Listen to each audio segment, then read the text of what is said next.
دوستو، اللہ کون ہے؟ بہت زیادہ مسلمان جو ہیں بلکہ دوسری نیشنز بھی کہتے ہیں انشاءاللہ اللہ کون ہے؟ کیا مسلمان جس اللہ کا نام ہر بات میں، ہر الفاظ میں، یا کبھی کبھی ایسے بلا وجہ یا کئی دفعہ جھوٹی قسمیں کھاتے ہیں، اللہ دی قسمیں، قدیس پاک دی قسمیں، عربی لوگ کہتے ہیں واللہ واللہ العظیم، تو کیا آپ کو پتہ ہے کہ یہ اللہ ہے کون؟ اللہ جب کہتے ہیں نا واللہ، تو اللہ کون ہے؟ روزے سٹارٹ ہونے والے ہیں، آج یا کل روزے سٹارٹ ہو جائیں گے، ٹھیک ہے نا؟ مسلمانوں کے لیے یہ ایک بہت بڑا پنگا ہے جو میں آپ کو یہاں پہ دکھانا چاہتا ہوں، اور وہ ہے یہ چاند کا، کہ یہ چاند ہے کیا؟ یہ دیکھیں، یہ چاند ہی سارا کچھ ہے، یہی اللہ ہے، یہی واللہ ہے، ٹھیک ہے نا؟ یہ جو چاند آپ کو اپنی مسجدوں کے اوپر آپ لوگ دیکھتے ہو، یا آپ کے علاقے میں جو مسجد ہے وہاں پہ جو چاند آپ کو نظر آتا ہے، کبھی آپ نے سوچا ہے کہ یہ چاند اوپر کیوں لگایا ہے؟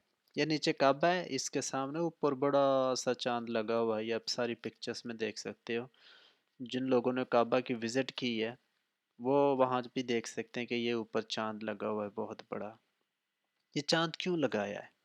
اور کیوں ایسا ہوتا ہے کہ چاند نکلے گا تو عید ہوگی، چاند نکلے گا تو روزہ ہوگا، چاند نکلے گا تو فلانا کام ہوگا، چاند کی 14ویں، چاند کی 11ویں، چاند کی فلانی چاند کی ٹمکانی، یہ سارا کیوں ہوتا ہے؟ کیونکہ چاند کا اسلام میں بڑا مین رول ہے۔ تو دوستو، یہ میں آپ کے سامنے کچھ امیجز دکھا رہا ہوں۔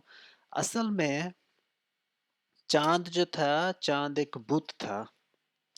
کعبہ میں اسلام سے پہلے 365 بتوں کی پوجا کی جاتی تھی، اور وہ جو سارے کے سارے بت تھے وہ اسی کعبہ کے گرد رکھے ہوئے تھے، انہوں نے اسی کعبہ کے گرد، جیسے آپ کو یہ لوگ نظر آ رہے ہیں ایسے آپ کو 365 بت نظر آتے تھے، اور سب سے بڑا جو بت تھا وہ چاند تھا، جو کہ آپ کو آج بھی سب سے بڑا بت ہی نظر آ رہا ہے، ٹھیک ہے نا؟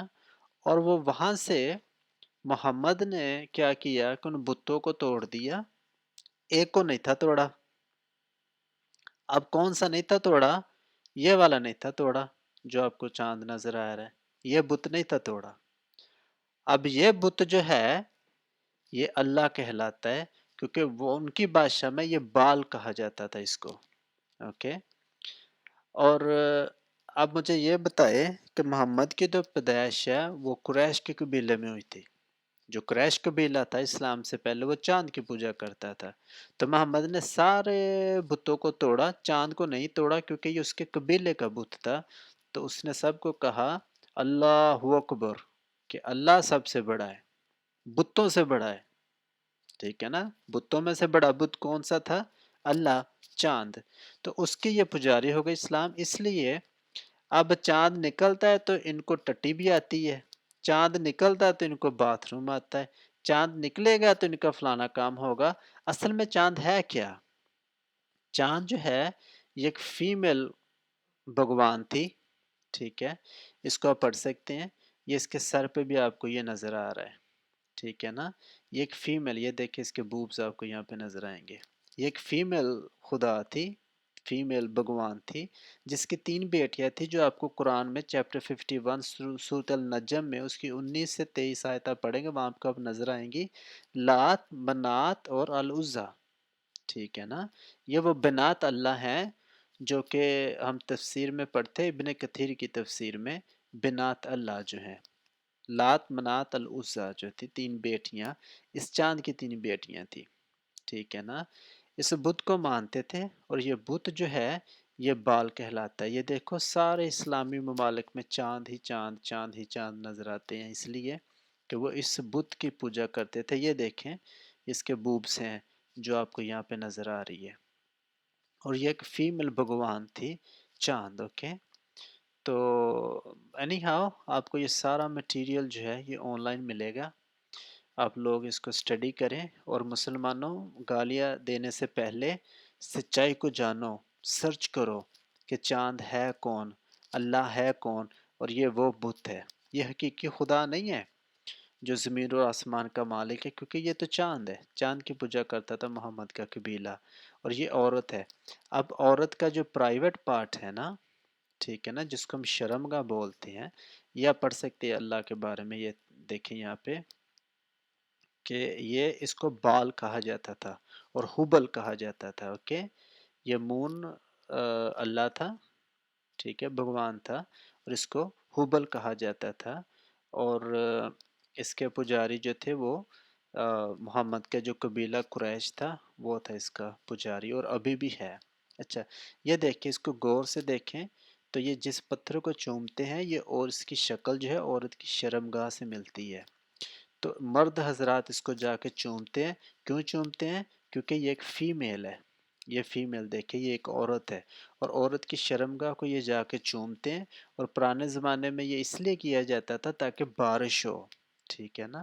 یہ عورت کی شرمگاہ، یہ دیکھیں انہوں نے یہاں پہ عورتیں بنائی ہیں تاکہ آپ اس کو جا کے چومو اور پھر وہاں پہ بارش ہوتی ہے۔ یہ کالا پتھر جو ہے یہ عورت کی شرمگاہ ہے جس کو جا کے یہ چومتے ہیں، ٹھیک ہے نا۔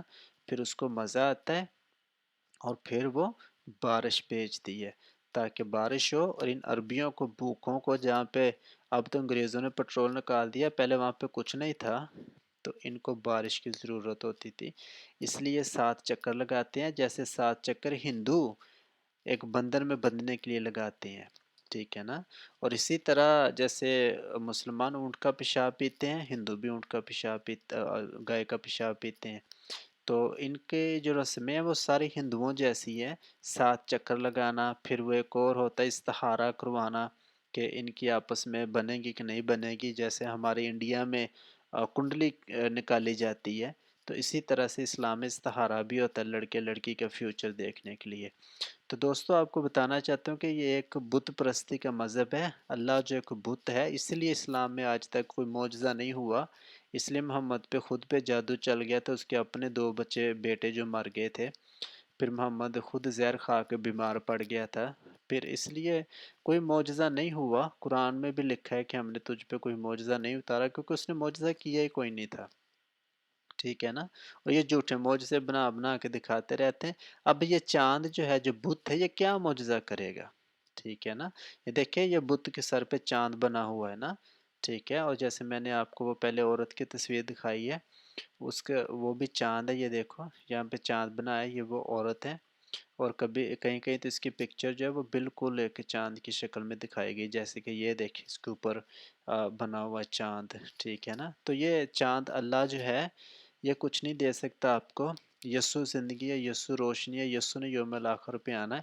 آج میرا ایک دوست ہے جو کہ پہلے مسلم تھا، اب وہ کرسچن ہو گیا، وہ کہہ رہا تھا کہ میں حیران ہوتا ہوں کہ جب مجھے کہا جاتا تھا کہ جو محمد ہے وہ آخری نبی ہے، ٹھیک ہے نا، تو پھر وہ نبوت ختم ہو جاتی ہے ان کے بعد، تو کہتا ہے اگر نبوت ختم ہو جاتی ہے تو پھر یسوع المسیح کیوں آ رہے یوم الآخر پہ، پھر محمد کو ہی رہنا چاہیے، اس کا مطلب ہے کہ پھر نبوت کے آخر پہ تو یسوع المسیح آ رہے ہیں، تو آخری نبی یسوع المسیح ہے، روشنی ہے، زندگی ہے، اس کو قبول کر لیں، یہ بت پرستی سے نکل جائیں، یہ چاند کو پوجنا چھوڑ دیں، یہ آپ کو کچھ نہیں دے سکتا۔ پریز دا لارڈ، خدا آپ کو بہت زیادہ برکت دے، بائے بائے۔